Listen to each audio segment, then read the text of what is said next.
और मेरा सिलेक्शन हुआ एम्स में। तो एम्स में मैं डॉक्टर रहा। मेरे पापा की एक छोटी सी दुकान थी, तो कई सारे लोग बोल गए कि पूरी दुकान भी बिक जाएगी ना, तब भी आप अपने बच्चे को डॉक्टर नहीं बना सकते। कई सारे ऐसे इंस्टीट्यूट्स हैं या कई सारे ऐसे बिजनेस मॉडल्स हैं जो बच्चों को सिर्फ पैसे लूटने का काम कर रहे हैं। मैं खुद पढ़ता था जिस इंस्टीट्यूट में, कोटा में, उसका नाम लेने में मुझे कोई शर्म नहीं है, एलन केयर इंस्टीट्यूट। मेरे साथ एक तो फाइनेंशियल क्राइसिस था ही, बड़े इंस्टीट्यूट का मार्केटिंग का इतना दबदबा होता है कि बच्चा कोटा जाता है तो उसको प्रॉब्लम क्या होती है, अच्छाइयाँ क्या।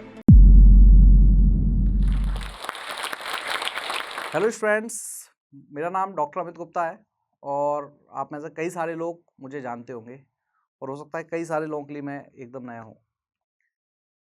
बट आज मैं आप लोगों के साथ जो अपनी स्टोरी शेयर करने वाला हूँ, हो सकता है वो आप में से कई सारे लोग के लिए एक रोल मॉडल का काम करे और हो सकता है ना भी करे।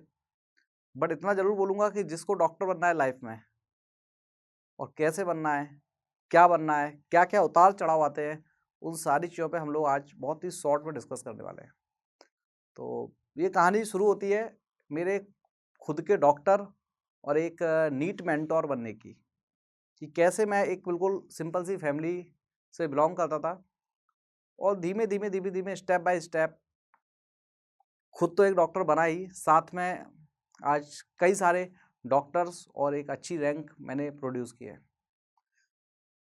सबसे पहले मैं बताना चाहूँगा कि मैं खुद अपनी तैयारी करने के लिए कोटा गया। एक नॉर्मल फैमिली से बिलोंग करता हूँ मैं।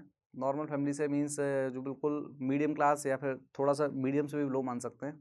ऐसी फैमिली से मैं बिलोंग करता था जो अपने बच्चे को कोटा नहीं भेज सकती थी, जो अपने बच्चे को कोटा नहीं भेज सकती थी, दिल्ली नहीं भेज सकती थी। बट मैंने एक सपना पाल रखा था कि मुझे MBBS डॉक्टर ही बनना है। कई सारे लोग आए कि यार MBBS डॉक्टर बनना मजाक नहीं होता। मेरे पापा की एक छोटी सी दुकान थी, तो कई सारे लोग बोल गए कि पूरी दुकान भी बिक जाएगी ना, तब भी आप अपने बच्चे को डॉक्टर नहीं बना सकते। ऐसी बात है, मुझे मेरी मम्मी ने बताई कि ऐसा ऐसा बोला किसी ने। तो ऐसी छोटी छोटी बातें आती रही, बट मैं हमेशा एक ही बात सोचता था कि अब मेरे पास एक और वजह है डॉक्टर बनने की। और मेरे फैमिली वालों ने मुझे थोड़ा सपोर्ट किया और कहीं ना कहीं कई सारे रिलेटिव्स के सपोर्ट्स की वजह से मैं कोटा गया और कोटा जाके मैंने जब तैयारी की और अल्टीमेटली मेरा सिलेक्शन हुआ। सिलेक्शन के बाद मुझे भोपाल में MBBS करने का मौका मिला और भोपाल में जब मैं MBBS के लिए आया तो मेरे दिमाग में ना एक भूत चढ़ चुका था। वो भूत था कि मैं जब कोटा गया और मैंने कोटा में देखा कि किस तरीके की दुनिया है, कैसे बच्चे हैं, हजारों लाखों बच्चे तैयारी करने आते हैं, उसमें से कुछ बच्चे सेलेक्ट हो पाते हैं, कुछ नहीं हो पाते हैं और कई सारे बिगड़ जाते हैं। ये सारी चीज़ों को बड़ा प्रैक्टिकली मैंने फील किया। तब से मेरे दिमाग में एक फितूर सा बन गया कि यार मुझे कुछ ऐसा करना है कि जो बिल्कुल अलग हो। ऐसे बच्चों को डॉक्टर बनाना है जो कोटा नहीं जा पा रहे, जो दिल्ली नहीं जा पा रहे। मैं खुद पढ़ता था जिस इंस्टीट्यूट में, कोटा में, उसका नाम लेने में मुझे कोई शर्म नहीं है, मतलब मैं बहुत दिल से रेस्पेक्ट करता हूँ एलन केयर इंस्टीट्यूट को। भले ही आज मेरा खुद का इंस्टीट्यूट हूँ, बट खुद मैं एलन से पढ़ता था और एलन के जिन बैच में पढ़ता था वहाँ खुद एलन के एक एक फैकल्टीज़ के नेम मुझे आज तक याद है। तो मेरे मतलब अप्रॉक्सीमेटली 13-14 साल हो गए, बट एक एक फैकल्टी मुझे याद है, किसने मुझे क्या पढ़ाया था, किसका क्या नेचर था, कौन कैसे हंसाता था, कौन कैसे रुलाता था। और दिल से सैल्यूट करता हूँ एलन के सारे डायरेक्टर्स को कि किस तरीके से उन लोगों ने मेरा एक माइंड मेकअप किया कोचिंग इंडस्ट्री के बारे में। मैंने देखा कि है ना, कोचिंग होती क्या है। मतलब कोचिंग को जो हम सोचते हैं कि एक छोटा सा ट्यूशन, तो छोटा सा ट्यूशन नहीं, ट्यूशन से बढ़ के बहुत कुछ है। मतलब कोचिंग मतलब क्या है ये समझ में आता है कोटा में जाने के देखने के बाद। जब हम अपने जिस PGB में रहता था उसकी छत पे खड़े होकर देखता था ना सुबह, तो ऐसा लगता था कि पूरी कलर का रोड का कलर ही चेंज हो गया है, कि सारे के सारे बच्चे सेम ड्रेस में जा रहे होते हैं। फिर धीमे धीमे धीमे एलन में जब पढ़ता था तो वहाँ ओपन सेशन होते थे, ब्रजेश महेश्वरी सर लेते थे, वो सब मेरे लिए आइडियल है वो सब लोग। और उन्हीं सबसे सीख के मैं जब भोपाल आया तो भोपाल से मैंने स्टार्ट किया एक छोटा सा इंस्टीट्यूट। मेरा सपना था कि यार मैं पढ़ाऊँगा। मेरे साथ एक तो फाइनेंशियल क्राइसिस था ही। जब मैं भोपाल आया तो MBBS करने के लिए आया था। घर वालों को लगता था कि यार मैं एक MBBS डॉक्टर बनने आया हूँ, बट मेरे साथ बहुत सारे फाइनेंशियल क्राइसिस भी थे और मैं खुद भी जो है, एक मेरे अंदर जुनून था, मैं पढ़ाना चाहता था बच्चों को। तो मैंने सोचा कि मैं एक इंस्टीट्यूट स्टार्ट करता हूँ। बट मेरे पास इतनी पॉकेट मनी भी नहीं होती थी कि मैं अपने रूम का रेंट ठीक से दे सकूं, और साथ में रूम रेंट के साथ में जो कॉलेज जाने के लिए ऑटो के जो खर्चे होते थे वो सारे भी मतलब बड़ी मुश्किल से अफोर्ड होते थे। 5 रुपये लगते थे तब ऑटो के, तो मैं खुद पैदल पैदल जाता था। मैं अपने कॉलेज के टाइम में फर्स्ट ईयर की बात कर रहा हूँ। उस कंडीशन में इंस्टीट्यूट खोलने के लिए एक कमरा चाहिए, उसका रेंट पे करना पड़ेगा, फिर उसका कुछ एडवर्टाइजमेंट भी करना पड़ेगा, यूं ही बच्चे तो नहीं आ जाते। तो उस कंडीशन में हर महीने 200 रुपये, मैंने अपने कॉलेज की बैंक में एक छोटा सा अकाउंट खोला था, और हर महीने 200 रुपये अपने सब खर्चों में बचा बचू के, मात्र 2500 रुपये मेरे पास पूरे महीने के आते थे, उसमें से भी मैं 200 रुपये बचाता था। उस 2500 रुपये मुझे रूम का, आने का, जाने का, खाने का, सब कुछ करना होता था। तो उसमें से 200 रुपये इकट्ठे कर करके मैंने पूरे साल भर में फर्स्ट ईयर में कुछ पैसे जोड़े, और उससे मैंने पहले एक रूम लिया। एक रूम लेने के बाद मैंने स्टार्ट किया एक छोटा सा इंस्टीट्यूट। सबसे चवन्नी का जो पर्चा छपता है ना, वो पर्चे छापे खुद मैं, रात में उनको जाके चिपकाता। धीमे धीमे धीमे ये चलता रहा, करीब 15 से 20 दिन हो गए, एक भी बच्चा नहीं आया। क्योंकि मार्केटिंग का इतना, बड़े इंस्टीट्यूट का मार्केटिंग का इतना दबदबा होता है कि चवन्नी के पर्चे को देख के कौन आएगा। पर मेरी एक जिद थी, यार नहीं, करना तो यही है। 2-3 जगह गया कि थोड़ा सा पार्ट टाइम मुझे पढ़ाने का मौका मिले, क्योंकि मुझे पढ़ाने का बड़ा भूत था। तो मना कर दिया उन्होंने कि तुम्हारी पास अभी डिग्री नहीं है, एमबीबीएस कर जरूर रहे हो लेकिन अभी एमबीबीएस हुई नहीं, हम कम से कम डिग्री होगी तो तुमको लेंगे। तो पढ़ाने का मैंने बैठा रहा। आज 1 महीना, लगभग 22-23 दिन हो गए मुझे, एक भी बच्चा नहीं आया। और मैं डेली उस अपने कमरे में जाता था, खोलता था, बैठता था। पर एक भरोसा था कि ऊपर वाला मेहनत करने वालों की एक ना एक दिन जरूर सुनता है। एक दिन आया, एक लड़की आई, उसको कहीं से वो पर्चा मिला जो मैंने चिपकाया था, उसने देखा था। तो वो आई, धीमे धीमे उसको मैंने कन्वेंस किया। उसको मैंने फिजिक्स भी पढ़ाता था, केमिस्ट्री भी पढ़ाता था, बायो भी पढ़ाता था। और फिर वो लड़की अपनी एक कज़िन को लेके आई, फिर उसके स्कूल की एक लड़की और आई। ऐसे मेरे पास पहले साल में 4-5 बच्चे आए। 4-5 बच्चों को दिल लगा के मैंने पढ़ाया, और कहानी ऐसे चलती रही। चलते धीमे धीमे फाइनेंशियल क्राइसिस तो थे ही, बट एक जिद थी कि यार एलन से पढ़े हैं, एलन जैसा बनाएंगे। एलन से कोई कंपटीशन नहीं है, एलन के सामने तब भी सर झुकाते थे, आज भी झुकाते हो, ज़िंदगी भर झुकाएंगे, क्योंकि वो मेरी गुरु संस्था है, वहाँ से मैं खुद सीखा हूँ। बट मैं एलन कोटा की बात कर रहा हूँ मेनली। तो उसके बाद एलन जैसा बनना है, एक आइडियोलॉजी थी मेरे दिमाग में कि वहाँ पे उन लोगों से जो मैं सीखा कि जैसे वहाँ पे जय श्री कृष्णा बोलते हैं, तो वो जय श्री कृष्णा सीखा। टीका लगाने की आदत बचपन से मन होता था कि मैं डेली लगाऊंगा, लेकिन जब मैं एलन के डायरेक्टर्स को देखता था तो मुझे हमेशा ना एक इंस्पिरेशन मिलता था उनसे। तो धीमे धीमे धीमे ये सफ़र चलता रहा, और सफ़र चलते चलते चलते अल्टीमेटली पहली साल, दूसरी साल, तीसरी साल, हर साल बच्चे धीमे धीमे डबल ट्रिपल होते गए, और एक छोटा सा इंस्टीट्यूट जो एक कमरे से स्टार्ट हुआ, आज मतलब मुझे बताते हुए गर्व होता है इस चीज़ का कि आज लगभग लगभग भोपाल का या सेंट्रल इंडिया के टॉप इंस्टीट्यूट में मेरे इंस्टीट्यूट का नाम आता है, जिसका नाम है नीट मेंटोर।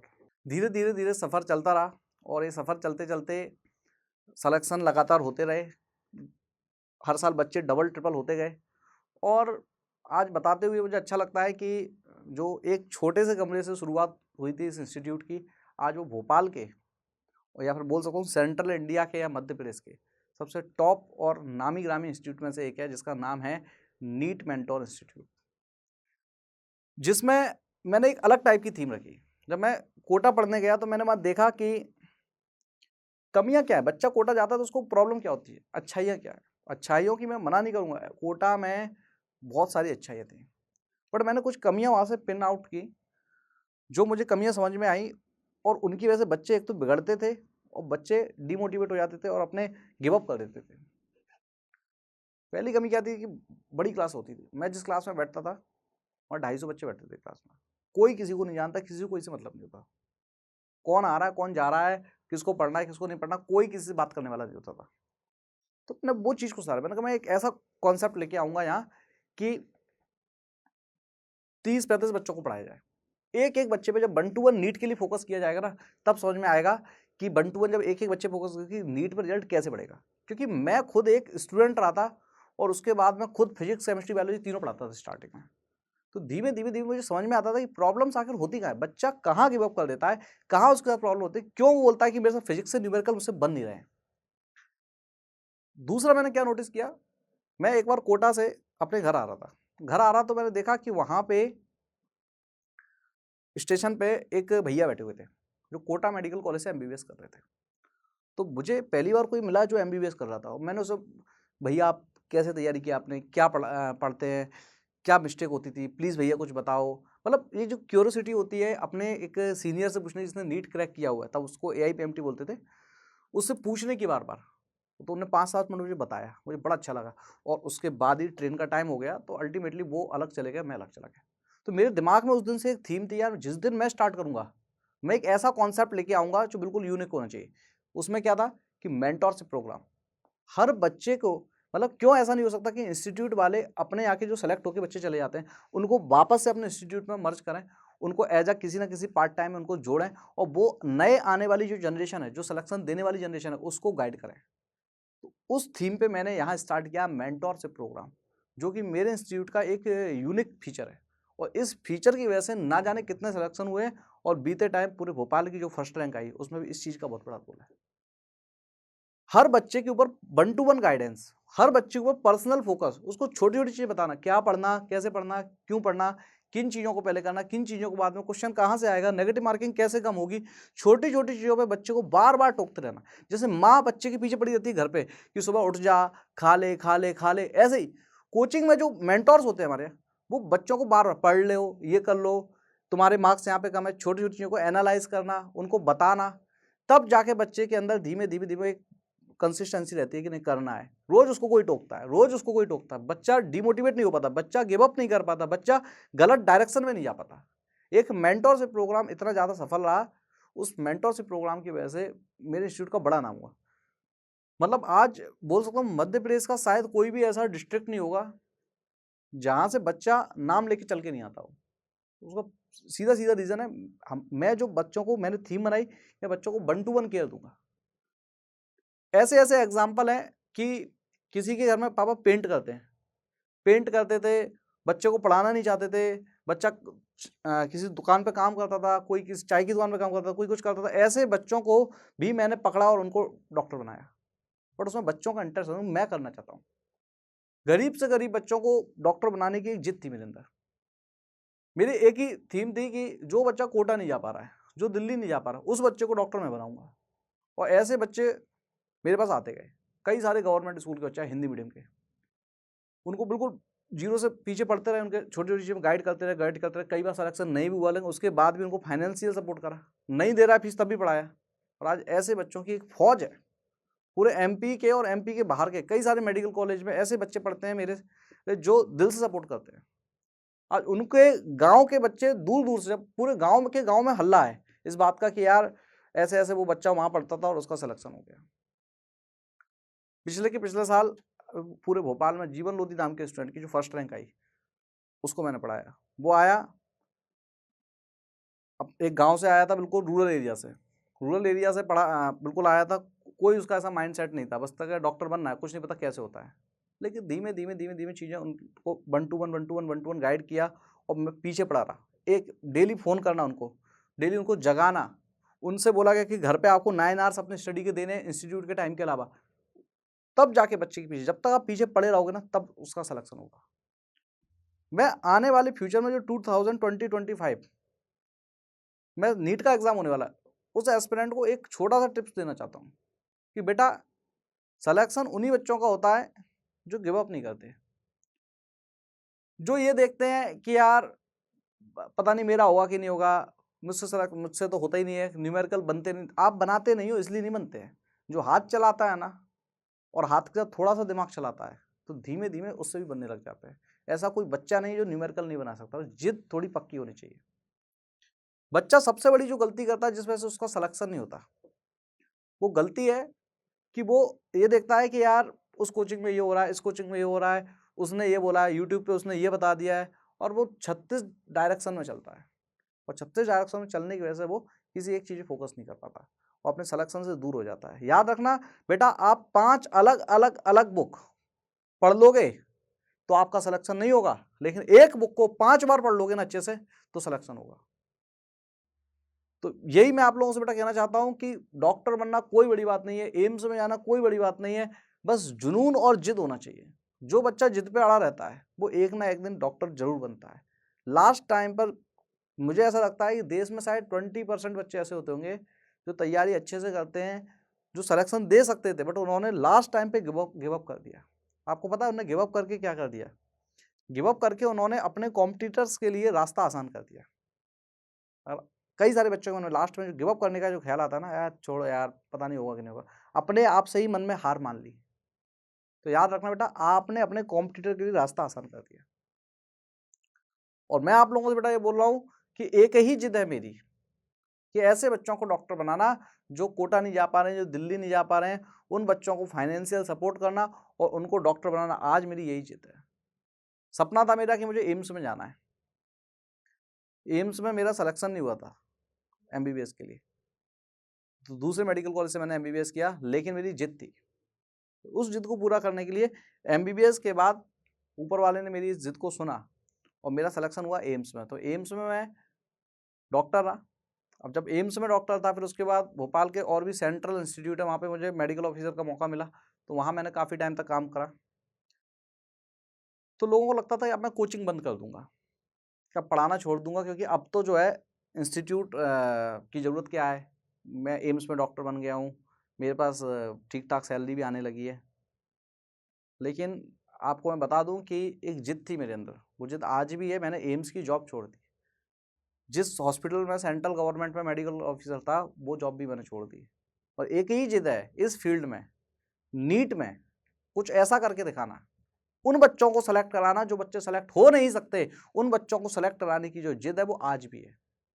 और इस जिद को पूरा करने के लिए मैं और मेरे मेंटोर्स की टीम और मेरे पढ़ाए हुए सेलेक्ट हो चुके बच्चे जो आज अलग अलग मेडिकल कॉलेज में एमबीबीएस कर रहे हैं या कर चुके हैं, उन बच्चों को की टीम, हम सब लोग इस काम में लगे हुए हैं।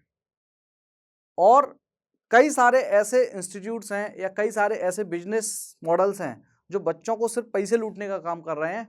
उन सबको लिए एक हमने ऑप्शन क्रिएट किया है कि ऐसे बच्चे भी डॉक्टर बन सकें जो बच्चे बहुत ज़्यादा फाइनेंशियल बर्डन नहीं उठा पा रहे हैं। तो स्टूडेंट्स और मेरे सारे फ्रेंड्स, आप लोगों से बस यही कहेंगे, बेटा लगे रहो, फोड़ डालो इस नीट को। अगर आपको कोई भी सपोर्ट नहीं मिल रहा है कहीं से, तो नीट मेंटोर और डॉक्टर अमित गुप्ता आपके इस डॉक्टर बनने के सपने को पूरा कराने के लिए हर समय हर पल तैयार है। आप किसी भी समय मुझसे मिल सकते हैं, आप किसी भी जरिए से मेरी हेल्प ले सकते हैं। बस ज़रूरत है आपके अंदर जुनून की। मुझे सिर्फ एक ही चीज़ चाहिए, वो चीज़ है जुनून, आपके अंदर की जिद, जज्बा। और अगर ये सब चीज़ें हैं ना, तो शायद आपको मेरी ज़रूरत ही नहीं पड़ेगी। ये चीज़ें ऑटोमेटिकली किसी बच्चे को डॉक्टर बना सकती है।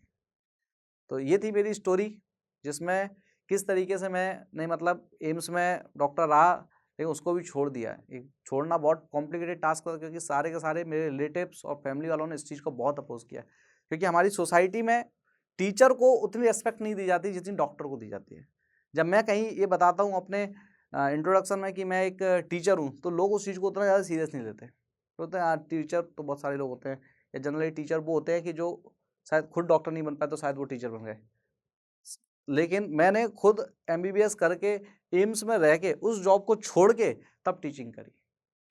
और ये छोड़ना बहुत मुश्किल टास्क था, क्योंकि एक माइंड मेकअप चाहिए था कि बाई चांस अगर मैं इस फील्ड में सक्सेस नहीं हो पाया तो क्या होगा। लेकिन मैंने सोच लिया था कि नहीं हो पाया तो नहीं हो पाया, बट ज़िंदगी में वो करो जो करने से दिल को सुकून मिले। तो वो सुकून आज मुझे मिल रहा है, जब मेरे आज ऐसे बच्चे डॉक्टर बन चुके हैं, मेडिकल कॉलेज में जा चुके हैं, जो बन नहीं सकते थे। जब वो बोलते हैं ना कि सर अगर आप नहीं होते तो हम डॉक्टर नहीं बनते, बस यही मेरी ज़िंदगी की कमाई है, पैसे ही सब कुछ नहीं होता। तो आज मुझे मौका मिला आप लोगों को ये स्टोरी बताने का, और आगे भी ऐसी कई सारी चीज़ें मैं और मेरे स्टूडेंट्स आपको बताते रहेंगे, और चाहते हैं कि ऐसे सारे बच्चे डॉक्टर बने। कोई भी बच्चा अपने डॉक्टर बनने का सपना सिर्फ पैसों की वजह से ना छोड़े। यही बस आप सभी लोगों से रिक्वेस्ट है। हेलो एस्पिरेंट्स, हम में से बहुतों का सपना है डॉक्टर बनने का, देश के टॉप गवर्नमेंट मेडिकल कॉलेजेस से एमबीबीएस करने का। जैसे कि हम सभी जानते हैं, इन कॉलेजेस में एडमिशन पाने के लिए हमें नीट एग्जामिनेशन को क्लियर करना होगा, लेकिन ये जर्नी बहुत मुश्किल है। हम नीट की प्रिपरेशन कब और कहां से करें, कौन से स्टडी मटेरियल यूज करें, कोचिंग लें कि नहीं, और लें तो कौन से कोचिंग में एडमिशन लें। हमारे मन में बहुत क्वेश्चंस हैं, लेकिन हमारे पास शायद गाइडेंस पाने का सही जरिया नहीं है।